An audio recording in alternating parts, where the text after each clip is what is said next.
Shri Mahalakshmi Om Om foods and pickles అండి. ఈరోజు నేను చేయబోయే రెసిపీ మామిడికాయ పులిహోర అండి. మామిడికాయ పులిహోరకు కావాల్సిన పదార్థంలో మామిడికాయ తురుము, శనగపప్పు, పల్లీలు, పచ్చిమిర్చి, ఆయిల్, పోపు గింజలు, రైస్ అండి, కరివేపాకు.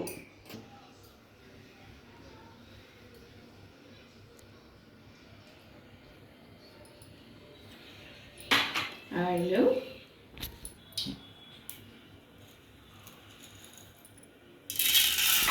శనగపప్పు, పల్లీలు, పచ్చిమిర్చి,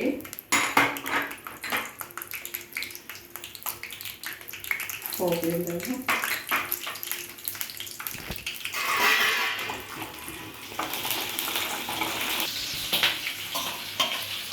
ఇట్లా రైస్కు ఈ తురుము ఇట్లా కలుపుకోవాలండి.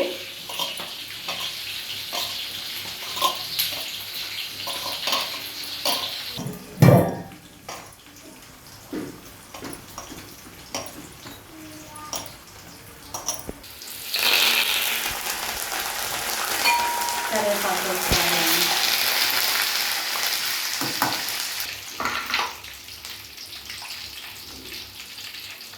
ఇంగువ,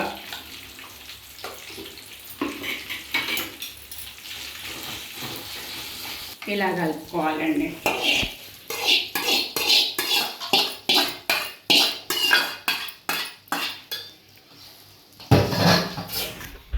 ఇలా కలుపుకొని అన్నంలో ఈ పోపు కూడా మంచిగా మిక్స్ చేయాలి.